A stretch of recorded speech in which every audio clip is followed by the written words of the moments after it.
Hi అండి, welcome to Jakkampudi recipes. ఈరోజు మన రెసిపీ వచ్చేసి బయట బండి మీద అమ్మే మిరపకాయ బజ్జీల సీక్రెట్ టిప్స్ని మీకు ఈరోజు చూపించబోతున్నాను. బయట మనకి ఈ మిరపకాయ బజ్జీలు క్రిస్పీగా టేస్టీగా చాలా రుచిగా ఉంటాయి కదా.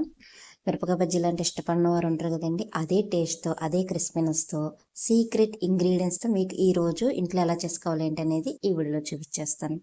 ఇదిగోండి, మిరపకాయ బజ్జీలు వచ్చేసి ఇలా కారం లేనివి కొంచెం లావుగా ఉన్నవి తీసుకోవాలి. కారం ఉన్నవి తీసుకున్నారంటే మనకి పచ్చిమిర్చి అనేవి తినలేరు అనమాట.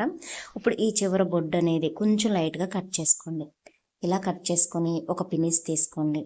పినీస్ కానీ లేదా మీ దగ్గర చాకు ఉంటే చాకు తీసుకొని ఇలా పొడవుగా చీల్చేయండి. చక్కగా మనకి నీట్గా వస్తుందన్నమాట పినీస్తో చీల్చారంటే. ఇప్పుడు ఇందులో ఉన్న ఈ మిరపకాయల్లో గింజలు ఉన్నాయి కదండి, ఈ గింజలు మీకు కారం వద్దు అనుకుంటే తీసేయండి. కానీ ఈ లావు పచ్చిమిరపకాయలు ఈ గింజలు అనేవి మనకు అంత కారం అనిపించవు. ఒకవేళ వద్దు అనుకుంటే ఇలా గింజలు తీసేసి మొత్తం అన్నిటినీ కూడా ఇలా చీల్చి పక్కన పెట్టేసుకోండి. నేనైతే గింజలు ఉంచానండి మీకు చూపించడానికి. ఈ ఒక్కటి మాత్రమే గింజలు తీసానమాట.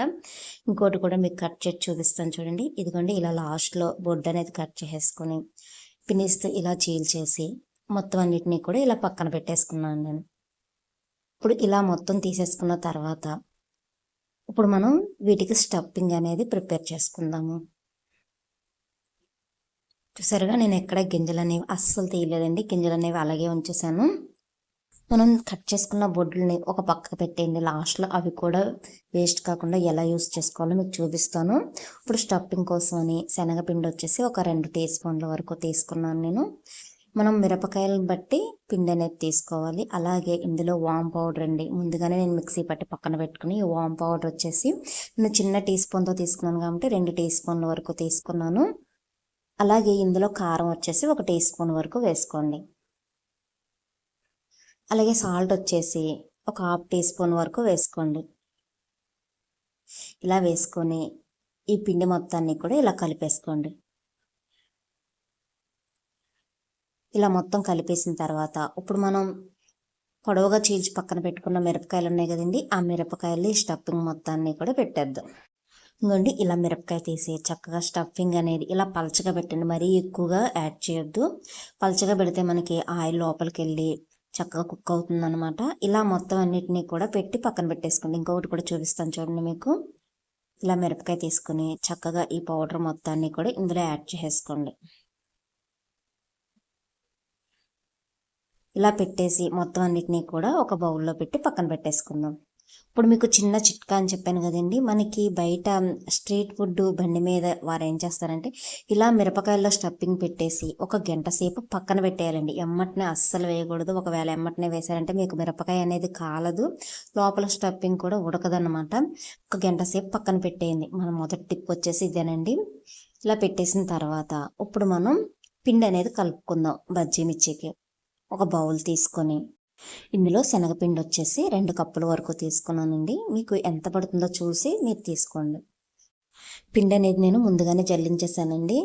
మీరు కూడా జల్లించినట్లయితే ఒకసారి జల్లించుకోండి. ఎందుకంటే ఇందులో మరువు అనేది ఉంటుంది, మనకి సాఫ్ట్గా ఉండాలి కాబట్టి పిండి అనేది కంపల్సరీ జల్లించాలి. ఇది గుర్తుపెట్టుకోండి. ఇప్పుడు ఇలా పిండి అనేది తీసుకున్న తర్వాత ఇందులో సాల్ట్ వచ్చేసి 1 టీ స్పూన్ వరకు వేసుకోండి, లేదా రుచికి సరిపడా ఎంత పడుతుందో చూసి యాడ్ చేసుకోండి. నేనైతే 2 టీ స్పూన్ల వరకు వేసుకున్నాను. అలాగే ఇందులో నేను సోడా ఉప్పు అస్సలు వాడుకోకుండా వేసానండి. సోడా ఉప్పు అస్సలు అవసరం లేకోకుండా క్రిస్పీగా మీకు ఎలా రావాలి ఏంటి అనేది కూడా నేను వీడియోలో చూపిస్తాను. అలాగే కారం వచ్చేసి 1 టీ స్పూన్ వరకు వేసుకోండి. ఈ పిండి మొత్తాన్ని కూడా ఒకసారి టీ స్పూన్తో మొత్తం ఈ కారం ఉప్పు కలిసేటట్టు ఇలా కలిపేసుకుందాం.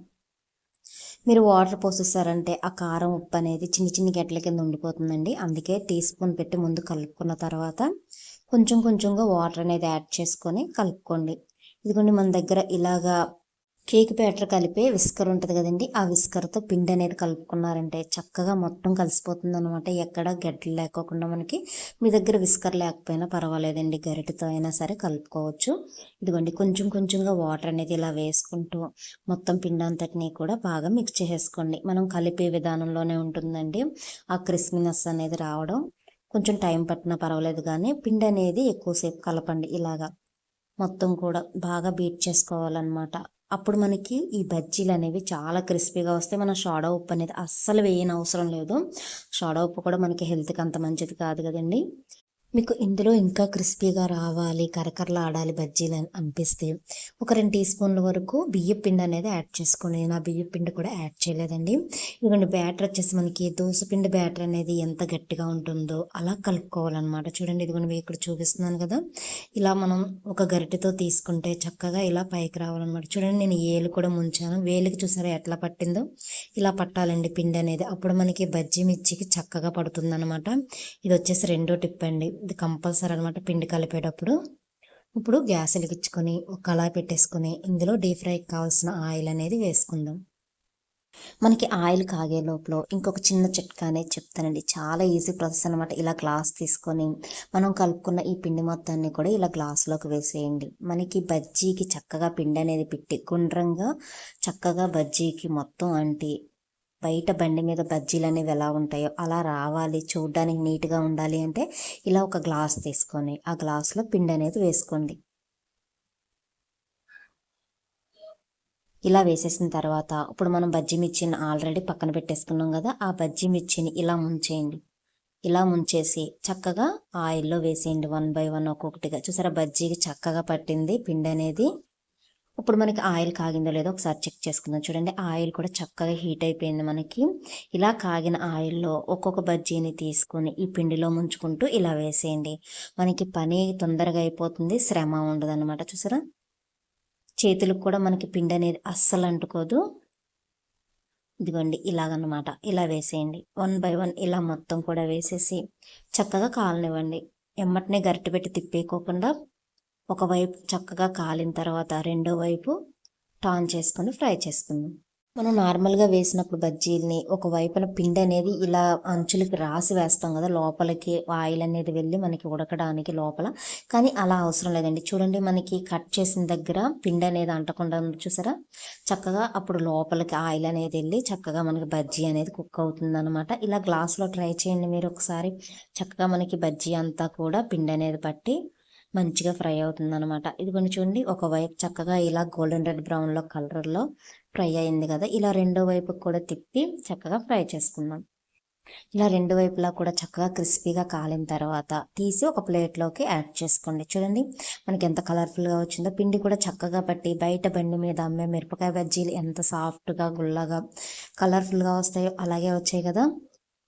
మీరు ఈ చిట్కాలో ఈ పద్ధతితో మీరు కూడా ట్రై చేసి ఎలా వచ్చాయి ఏంటనేది కామెంట్ బాక్స్‌లో కామెంట్ చేసేయండి. చూసారా ఎంత క్రిస్పీగా వచ్చాయో.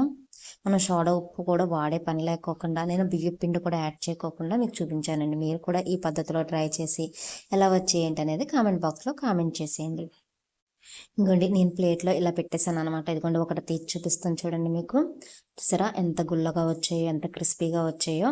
మనకి ఇటువైపున మనకి కట్ చేసి ఉంటది కాబట్టి అటువైపున మనం ఇలా ఒక చాక్ తీసుకొని చక్కగా ఇలాగ ఘాటు పెట్టేయండి. ఆల్రెడీ మనం కట్ చేసిందే ఇది. ఇలా ఘాటు పెట్టేసి ఇప్పుడు ఇందులో మనం స్టఫింగ్ అనేది పెట్టుకుందాం. నేనైతే చిన్ని చిన్ని ముక్కల కింద ఉల్లిపాయలనేవి కట్ చేసి పక్కన పెట్టుకున్నానండి. మనకు ఆల్రెడీ పచ్చిమిర్చితో చేస్తాం కాబట్టి నేను పచ్చిమిర్చిలనేవి ఇందులో యాడ్ చేయడం లేదు. మనకి రుచికి కావాలి కాబట్టి కొంచెం కారం అనేది లైట్‌గా సాల్ట్ అలాగే లైట్‌గా కారం అనేది యాడ్ చేశాను. మీ దగ్గర నిమ్మరసం ఉంటే నిమ్మరసం కూడా కొంచెం లైట్‌గా యాడ్ చేసుకోండి. నా దగ్గర అయితే లేదండి. నేను యాడ్ చేయలేదు. ఇలాగే లాగించేసారనమాట. ఇప్పుడు వీటన్నిటిని కూడా మీరు ఇలాగే కట్ చేసుకొని స్టఫింగ్ అనేది యాడ్ చేసుకొని ఒక బౌల్‌లో సర్వ్ చేసేయండి. అంతేనండి. చాలా ఈజీ ప్రాసెస్‌తో సోడా ఉప్పు గానీ, బియ్యపు పిండి గానీ అవసరం లేకోకుండా బయట బండి మీద అమ్మే మిరపకాయ బజ్జీలు ఇంట్లో కూడా ఈజీగా 3 చిట్కాలతో ఇలా చేసేయండి. లొట్టలేసుకుంటూ తినేస్తారు. మరి ఇంకెందుకు ఆలస్యం? మీరు కూడా ట్రై చేసి ఎలా వచ్చాయి ఏంటనేది కామెంట్ బాక్స్‌లో కామెంట్ చేసేసి, అలాగే మన ఛానల్‌ని లైక్ చేసి ఫాలో చేసేయండి. కొత్తగా ఎవరైనా చూస్తున్నట్లయితే బెల్ ఐకాన్ ప్రెస్ చేసి అందులో ఆల్ అనే బటన్ ఉంటుందండి. ఆ బటన్ ప్రెస్ చేశారంటే నా నోటిఫికేషన్స్ అన్నీ కూడా మీరు చూడొచ్చు. Thank you for watching.